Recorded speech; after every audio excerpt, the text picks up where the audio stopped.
DNA daily NEET analysis ચેનલમાં આપનું સ્વાગત છે. આજે આપણે ખૂબ જ અગત્યનું નીટ માટેનું ચેપ્ટર ઉદ્વિકાસ ચેપ્ટર જોવાનું છે.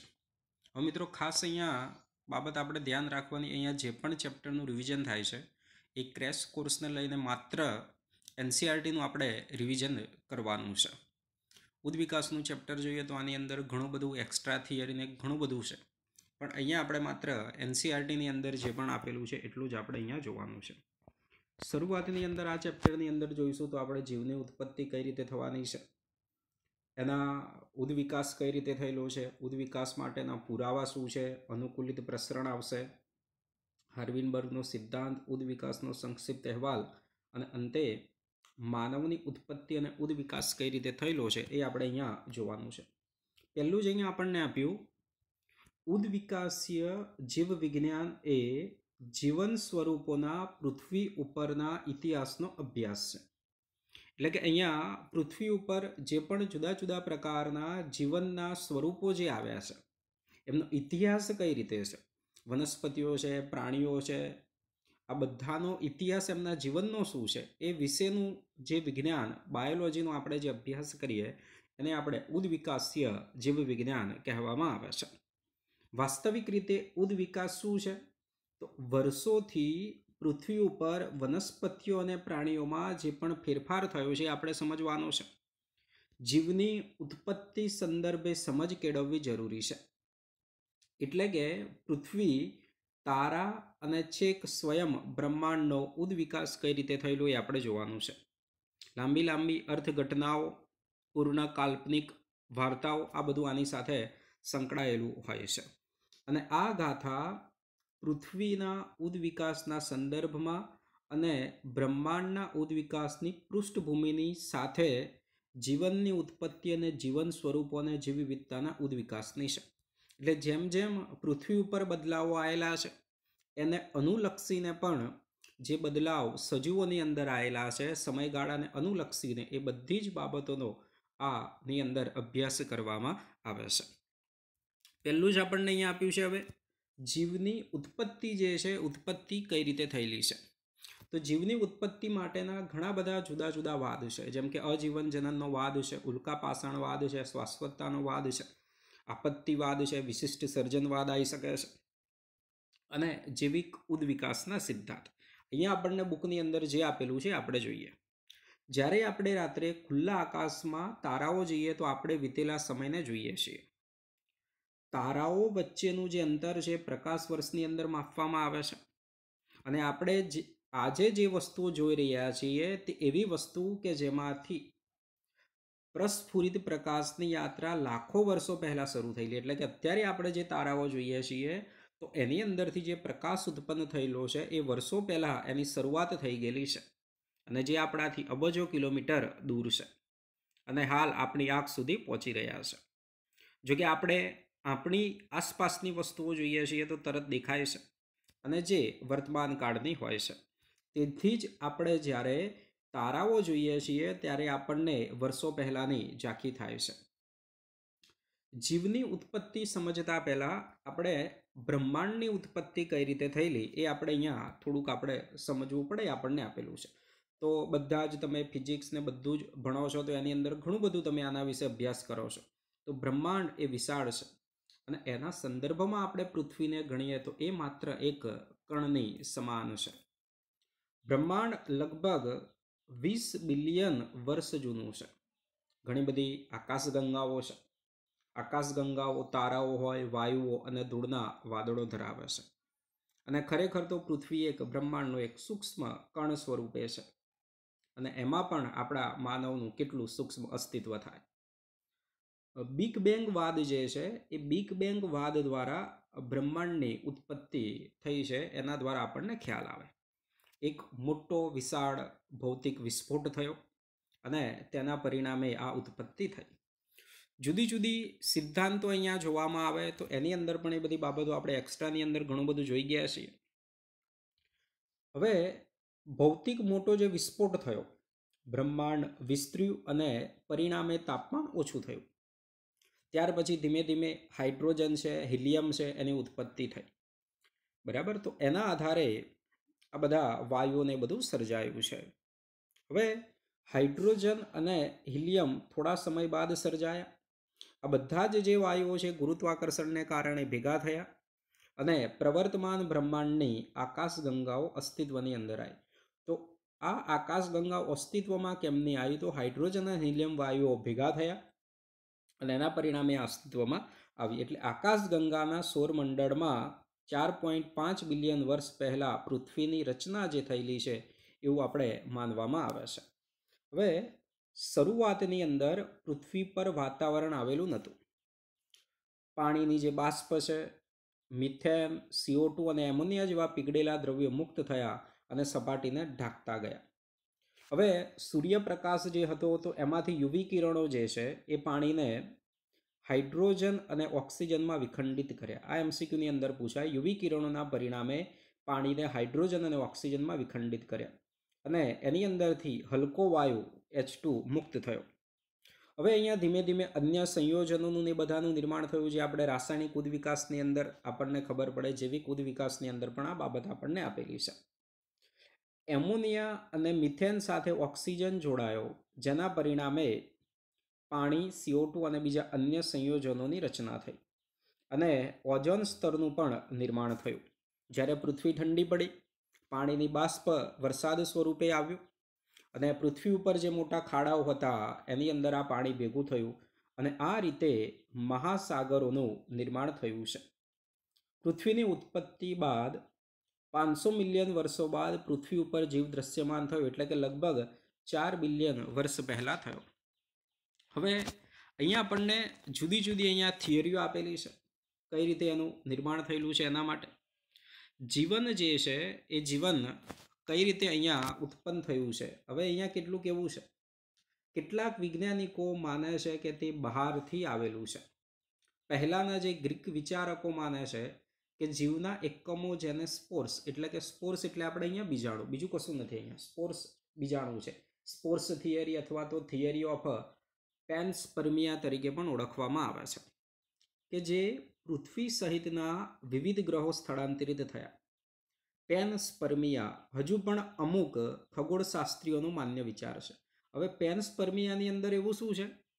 પેન્સપર્મિયાની અંદર થિયરી એવી છે કે કોઈ બીજા ગ્રહ ઉપરથી કોઈ દ્રવ્ય, કોઈ બીજાણુ અથવા તો જીવની ઉત્પત્તિ કરે એવું કોઈ પણ દ્રવ્ય જે છે પૃથ્વી ઉપર આવ્યું અને અહીંયા આવીને અહીંયા જે જીવન છે એની શરૂઆત કરી, પણ એ બાબત ખોટી છે. પછી ઘણા સમય સુધી એવું પણ માનવામાં આવતું હતું કે જીવ સડતી અને કોહવાતી વસ્તુઓ જેવી કે ઘાસ અને કાદવમાંથી ઉત્પન્ન થયેલું છે. આ સ્વયંસ્ફુરિત જનનવાદ હતો. આ MCQની અંદર પૂછાય. હા, તો સ્વયંસ્ફુરિત જનનવાદ, કે એની જાતે જીવની ઉત્પત્તિ થાય છે. લુઈસ પાશ્ચરે પણ સાવધાનીપૂર્વક પ્રયોગો કર્યા અને સાબિત કર્યું કે જીવ પૂર્વ અસ્તિત્વ ધરાવતા જીવમાંથી જ ઉત્પન્ન થાય છે અને જંતુરહિત ફ્લાસ્કની અંદર મૃત ઈસ્ટને રાખવામાં આવી તો નવો જીવ પેદા થતો નથી, પરંતુ જ્યારે બીજા ફ્લાસ્કની અંદર ખુલ્લી હવા દાખલ કરવામાં આવી તો મૃત ઈસ્ટની અંદરથી નવો સજીવ ઉદ્ભવ્યો. હવે સ્વયંસ્ફુરિત જનનવાદને કાયમી અવગણવામાં આવ્યો અને આ બધી વાતોથી એ પ્રશ્નનો જવાબ મળતો નથી કે પૃથ્વી પર સૌ પ્રથમ જીવ કેવી રીતે અસ્તિત્વમાં આવે. તો જુદા જુદા જે વૈજ્ઞાનિકો છે આની સાથે સંકળાયેલા, એમણે એના પ્રયોગો કર્યા અને પોતપોતાના જે મતો છે એ એમણે રજૂ કર્યા. આગળ જે અગત્યનું જે છે ઉત્પત્તિ સંબંધિત, તો કે રશિયાના વૈજ્ઞાનિક ઓપેરિન અને ઇંગ્લેન્ડના વૈજ્ઞાનિક હાલેન્ડે દર્શાવ્યું કે પૂર્વ અસ્તિત્વ ધરાવતા અજૈવિક કાર્બનિક અણુઓ કે જેવા RNA, પ્રોટીન વગેરેની અંદરથી પ્રથમ જીવન આવું હોવું જોઈએ અને જીવની રચના રાસાયણિક ઉદ્વિકાસ પછી નિર્માણ થયેલી છે. રાસાયણિક ઉદ્વિકાસ જે થયો તો એની અંદર આદિ પૃથ્વી હતી, કાર્બન, હાઇડ્રોજન, ઓક્સિજન, નાઇટ્રોજન જે છે, ત્યાર પછી એની અંદરથી મિથેનનું નિર્માણ થયું, હાઇડ્રોજન, પાણી, કાર્બન ડાયોક્સાઇડનું નિર્માણ થયું અને એની અંદરથી પછી સૂક્ષ્મ અણુઓનું નિર્માણ થયેલું છે, મહાઅણુઓ, કોઇટસોટ્સનું નિર્માણ થયું, આદિ કોષો ને કોષો. તો આ રીતે અહીંયા રાસાયણિક ઉદ્વિકાસ પછી નિર્માણ થયું. એટલે કે અહીંયા અકાર્બનિક અણુઓના એકત્રીકરણથી કાર્બનિક અણુ અસ્તિત્વમાં આવે અને તે સમયે પૃથ્વી પરની પરિસ્થિતિ ખૂબ જ ઊંચા તાપમાનવાળી હતી, જ્વાળામુખીના તોફાનીવાળી હતી અને વાતાવરણ અવનત પ્રકારનું હતું કે જેમાં મિથેન, એમોનિયા વગેરે હતા. તો એ જ પ્રકારનો જે પ્રયોગ છે એ મિલર નામના વૈજ્ઞાનિકે કર્યો. અને આ વૈજ્ઞાનિકે શરૂઆતમાં પૃથ્વી ઉપર આદિ વાતાવરણ કેવા પ્રકારનું હતું એ પ્રકારની પરિસ્થિતિનું પ્રયોગશાળાની અંદર આ વૈજ્ઞાનિકે નિર્માણ કર્યું છે.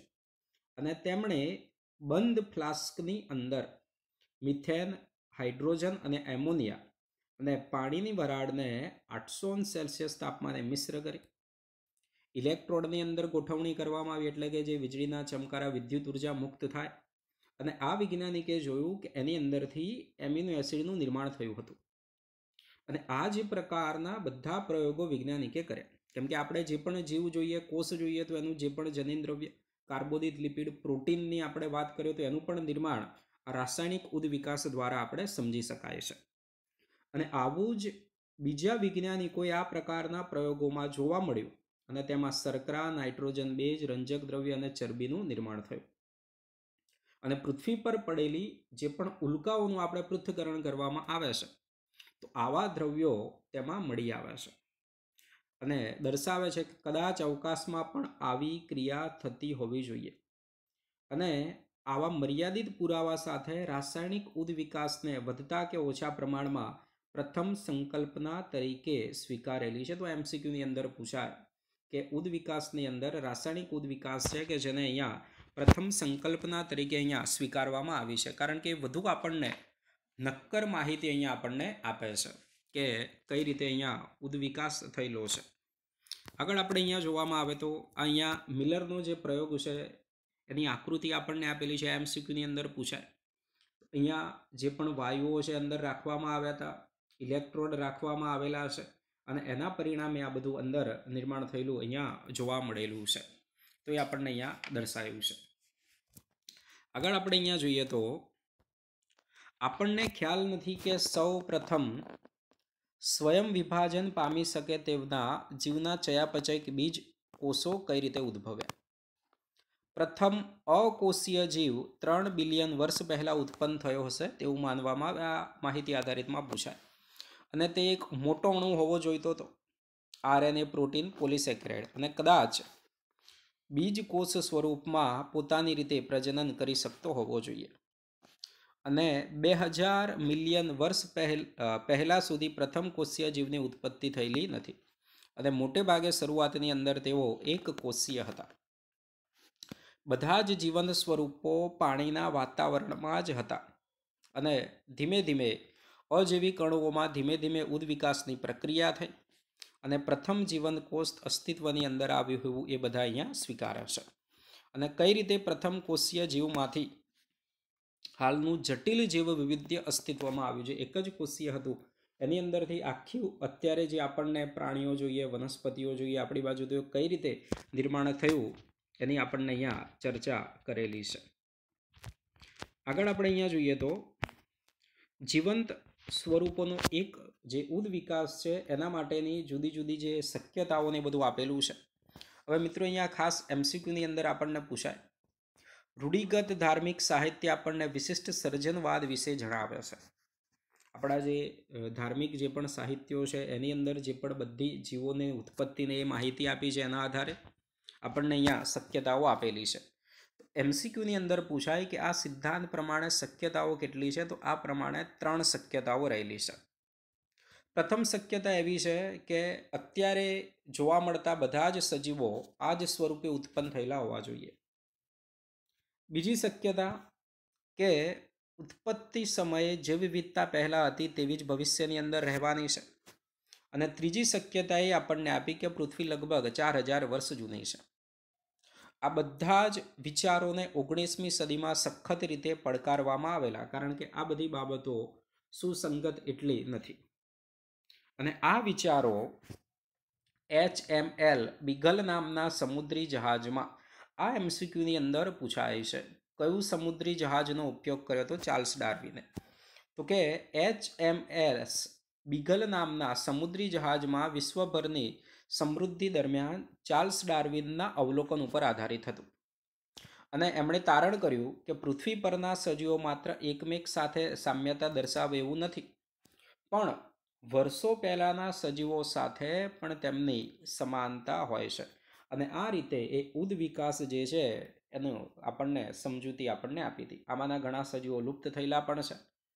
અને પૃથ્વીના ઇતિહાસમાં વિવિધ સમયગાળામાં અમુક સજીવો લુપ્ત થયેલા છે, જેની સાથે અમુક નવા પણ ઉતરી આવેલા છે. જેમ લુપ્ત થયા એની સાથે નવા પણ ઉતરી આવેલા છે અને જીવ સ્વરૂપો ક્રમશઃ ઉદ્વિકાસ પામે.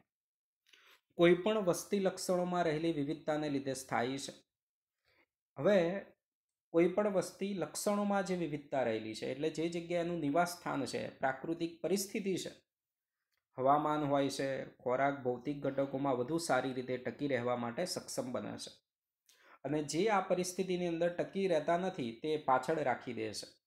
એટલે કે બીજા શબ્દમાં આપણે કહી શકાય કે જે વ્યક્તિગત અથવા વસ્તી માટે વાપરી શકાય. જે વસ્તીની યોગ્યતા સારી રીતે પૃથ્વી પર ટકી શકે. અને આને આપણે યોગ્યતા એટલે કે ફક્ત પ્રજનન યોગ્યતા તરીકે ઓળખવામાં આવે, તેથી જેઓ પર્યાવરણમાં સારી રીતે ટકી શકે છે. આપણને આરનું મૂલ્ય જે આપેલું હતું, ડાર્વિનિયન યોગ્યતા, ફક્ત પ્રજનન યોગ્યતા, પર્યાવરણના ચેપ્ટરમાં સજીવો અને વસ્તી, એ પણ આ જ બાબત આપણને દર્શાવે છે. એટલે અહીંયા એ ખાસ આપણે અહીંયા જોવાનું રહ્યું. પર્યાવરણનું જે ચેપ્ટર છે એની અંદર આ મુદ્દો ખાસ આપણે જોવો. હવે તેઓ બીજા કરતાં વધુ સંતતિ ઉત્પન્ન કરી શકે છે, તેથી વધુ સમય ટકી શકે છે અને કુદરત તેને પસંદ કરે, અને જેને આપણે નૈસર્ગિક પસંદગી તરીકે ઓળખવામાં આવે છે, જે ઉદ્વિકાસની એક પ્રક્રિયા છે. હવે પ્રાકૃતિક આલ્ફ્રેડ વાલ્સેસે યાદ કરીએ કે જેમણે આ જ સમયે મલય આર્કિપેલગોની અંદર આવું જ તારણ આપ્યું હતું. આ એમસીક્યુની અંદર પૂછાય. બરાબર, તો આ એમસીક્યુ માટે યાદ રાખવાનું. સમય પસાર થતો ગયો તેમ તેમ દેખીતી રીતે નવા પ્રકારના સજીવો અસ્તિત્વની અંદર આવતા ગયા, અને હાલમાં અસ્તિત્વ ધરાવતા બધા જ સજીવોમાં સમાનતા જોવા મળે છે, અને બધા જ પૂર્વજો સામાન્ય છે. એ આપણે આગળ આપણને આપેલું છે. તેમ છતાં પૂર્વજો પૃથ્વીના ઇતિહાસના વિવિધ સમયે હાજર હતા. જુદા જુદા સમયની અંદર એ હાજર હતા. અને પૃથ્વીની ભૂસ્તરીય ઇતિહાસ એ પૃથ્વીના જૈવિક ઇતિહાસ સાથે ખૂબ સમાનતા ધરાવતી હોય છે. અને સામાન્ય શક્ય તારણ એ છે કે પૃથ્વી ખૂબ જ જૂની છે. અગાઉના વિચારો મુજબ તે હજારો વર્ષો જૂની નહીં, પરંતુ એ અજબો વર્ષો સુધી જૂની છે. હવે આપણે આગળ જોઈએ તો ઉદ્વિકાસ માટેના પુરાવા શું છે એ આપણે અહીંયા થોડુંક જોઈ લઈએ. કયા પ્રકારના પુરાવા છે? પૃથ્વી ઉપર જીવોનો ઉદ્વિકાસ થયો તે વાતના પુરાવા ઘણી દિશાની અંદરથી પ્રાપ્ત થાય છે. જેમ કે અશ્મિઓ ખડકોમાં રહેલા જીવન સ્વરૂપોના સખત ભાગો છે. એટલે કે આપણે જે દરમિયાન ખડકોની અંદરથી આપણને અશ્મિઓ પ્રાપ્ત થાય તો એ ખડકોનું બંધારણ આપણે જોઈએ. અશ્મિઓ જોઈએ તો એના દ્વારા આપણને ખ્યાલ આવે કે કઈ રીતે છે. ખડકો કાપનું નિર્માણ કરે અને પૃથ્વીના સ્તરોના છેદનો સંકેત આપે છે. અને સેન્દ્રિય તત્વોની એક સ્તર ઉપર બીજા સ્તરની ગોઠવણી પૃથ્વીના લાંબા ઇતિહાસ દરમિયાનની છે. હવે વિવિધ વયના, વિવિધ ઉંમરના અવસાદી ખડકો વર્ષો સુધી જે જમા થયેલા છે, અને એમાંથી આપણને જે જુદા જુદા પ્રકારના ભિન્ન અશ્મિઓ પ્રાપ્ત થાય, બરાબર, અને જે લગભગ આ ખાસ ખડકોના નિર્માણ દરમિયાન મૃત્યુ પામ્યા હશે. કેટલાક આધુનિક સજીવો સાથે સરખાપણું એ દર્શાવે છે. એની અંદરથી જે પ્રાપ્ત થયેલા નમૂનાઓ છે અને લુપ્ત સજીવોનું પ્રતિનિધિત્વ કરે છે. હવે વિવિધ અવસાદી સ્તરોના અશ્મિઓનો અભ્યાસ તે સમયે અસ્તિત્વ ધરાવતા સજીવોની ભૂશાસ્ત્રીય અવધિ દર્શાવે છે. આ એમસીક્યુની અંદર આપણને પૂછાય ફરીથી. વિવિધ અવસાદી સ્તરોના અશ્મિઓનો અભ્યાસ તે સમયે અસ્તિત્વ ધરાવતા સજીવોની ભૂશાસ્ત્રીય અવધિ દર્શાવે છે. એટલે કે વિવિધ આપણે ખડકોના અશ્મિઓનો અભ્યાસ કર્યો તો એને ખડકોના બંધારણ સાથે આપણે જોયું. તો એ દરમિયાન પૃથ્વી ઉપરનું બંધારણ કેવા પ્રકારનું હતું ને સજીવનું એના પેરેલલ કમ્પેરિઝન કરવાથી આપણને ખ્યાલ આવે. અને એ ઉપરથી આપણને ખબર પડી કે જીવનના જે સ્વરૂપો છે, જેમ જેમ પૃથ્વીની ઉપર વાતાવરણ બદલાયું, ભૌતિક પરિસ્થિતિ બદલાઈ, એના આધારે સ્વરૂપોની અંદર પણ બદલાવ આવ્યો છે. એટલે કે જીવન સ્વરૂપોમાં સમય સાથે બદલાવ થયો. અને કેટલાક જીવ સ્વરૂપો અમુક ભૂશાસ્ત્રીય સમયગાળા સુધી ફેરફાર પામતા નથી. અને તેથી પૃથ્વીના ઇતિહાસની અંદર જુદા જુદા સમયે જીવના નવા નવા સ્વરૂપો અસ્તિત્વની અંદર આવતા હોય છે. હજારો વર્ષોનો જે સમયગાળો છે એ દરમિયાન આવું થતું હોય છે.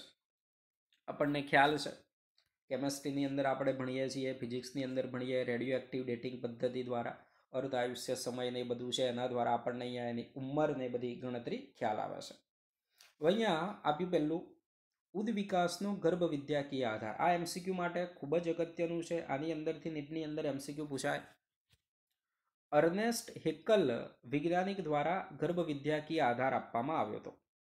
અને અહીંયા જોયું કે બધા જ પૃષ્ઠવંશીઓમાં કેટલાક લક્ષણો ગર્ભીય તબક્કા દરમિયાન સમાન હોય છે, પરંતુ પુખ્તની અંદર એ પાછા ગેરહાજર હોય છે.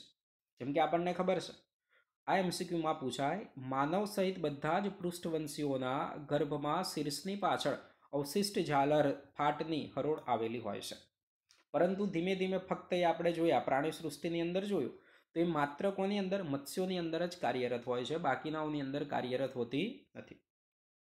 જો કે આ દરખાસ્ત કાર્લ અર્નસ્ટ વોન બોયર દ્વારા કરવામાં આવેલી કાળજીપૂર્વકના અભ્યાસમાં નકારી કાઢવામાં આવી હતી. એટલે એમસીક્યુની અંદર આપણને પૂછાય કે અર્નસ્ટ હેકલ દ્વારા જે ગર્ભ વિદ્યાકીય આધાર જે આપવામાં આવ્યો હતો તો કોના દ્વારા નકારી કાઢવામાં આવી હતી? તો કાર્લ અર્નસ્ટ વોન બોયર દ્વારા આ નકારી કાઢવામાં આવેલું છે. અને એમણે નોંધ્યું કે ગર્ભ અન્ય પ્રાણીઓના પુખ્ત તબક્કાઓમાંથી ક્યારે પસાર થતો નથી. શરૂઆતની અંદર આપણને જોવા મળતું હોય કે એની અંદર સમાનતા છે, પરંતુ ગર્ભ અન્ય પ્રાણીઓના પુખ્ત તબક્કાઓમાંથી ક્યારેય પસાર થવાનો નથી. તો તુલનાત્મક અંતસ્થ વિદ્યા અને બાહ્યકાર વિદ્યા હાલના અને તે અગાઉ વર્ષોમાં અસ્તિત્વ ધરાવતા હતા તેવા સજીવો વચ્ચે સમાનતા અને જુદાપણું દર્શાવે છે. તો આ આપણને બીજું એમસીક્યુની અંદર અહીંયા અગત્યનું આ પૂછાય. અને આ સમાનતા ઉપરથી નક્કી કરી શકાય કે સમાન પૂર્વજોમાંથી હાલના જીવો ઉતરી આવેલા છે, એ આપણને ખ્યાલ આવે છે. બરાબર. બીજું અહીંયા ડાયનોસોરનું વંશાવલી વૃક્ષ આપણને આપેલું છે, અને આજકાલના સજીવો જેમ કે મગર અને પક્ષીઓ જે છે એની સાથે સમાનતા અહીંયા દર્શાવે છે. અહીંયા આપણે જોવામાં આવે તો શરૂઆતની અંદર બ્રેકિયોસોરસ પ્રકારના જે ડાયનોસોર છે એ હતા, અને એની અંદરથી અહીંયા આ રીતે જુદા જુદા અહીંયા નિર્માણ થયેલા છે. એની અંદરથી આર્ક્યોપ્ટેરિસ અસ્તિત્વમાં આવ્યા, એની અંદરથી ક્રોકોડેલિયોન. બીજું અહીંયા મિત્રો ખાસ જોઈએ તો અહીંયા ટેરોડોન જે ડાયનોસોર આવેલા તો એ ઉડવાની ક્ષમતા ધરાવતા એ અહીંયા આપણને આપેલું છે. અને આ જ રીતે ટાયરેનોસોર આની અંદરથી અસ્તિત્વમાં આવેલા છે આ રીતે. એ જ રીતે અહીંયા સ્ટેરોગોરસની અંદરથી ટાઇસેરોટોપ્સ અસ્તિત્વની અંદર આવેલા છે. તો આ રીતે અહીંયા આપણને એનો ઉદ્વિકાસ આપણને દર્શાવવામાં આવેલો છે. તો જે મગર અને જે પક્ષીઓ જે છે એ પક્ષીઓ અહીંયા ડાયનોસોરની અંદરથી ઉતરી આવેલા છે, તો આપણને અહીંયા સમજાવ્યું છે. તો આગળ આપણે અહીંયા વાત કરીએ. ઉદાહરણ તરીકે આપણે વેલ, ચામાચીડિયા, ચિત્તા અને માનવ બધા જ જે સસ્તનો છે એ અગ્ર ઉપાંગના અસ્થિઓની ભાતમાં સમાનતા આપણને જોવા મળે છે. આમ છતાં દરેકે દરેક પ્રાણીઓના અગ્ર ઉપાંગો જુદા જુદા કાર્યો કરે. એટલે અહીંયા થયું શું? તેઓ અંતસ્થ રચનાકીય સમાનતા ધરાવે છે, અને આ બધા તેમના અગ્ર ઉપાંગમાં ભુજાસ્થિ, અરિયાસ્થિ, પ્રકોષ્ઠાસ્થિ, મણિબંધાસ્થિ, પશ્ચ મણિબંધાસ્થિ, અંગુલાસ્થિ હોય છે. અને આમ પ્રાણીઓ એક સરખા બંધારણ ધરાવતા અંગોનો વિકાસ થયો, પરંતુ આ શું થયો? જુદી જુદી દિશાઓની અંદર જરૂરિયાત મુજબ અનુકૂલિત થયા. એટલે આને આપણે ડાયવર્જન્ટ ઇવોલ્યુશન કહેવામાં આવે, અપસારી ઉદ્વિકાસ કહેવામાં આવે છે. એટલે કે સમમૂલક અથવા તો રચના સદસ્ય છે. બરાબર.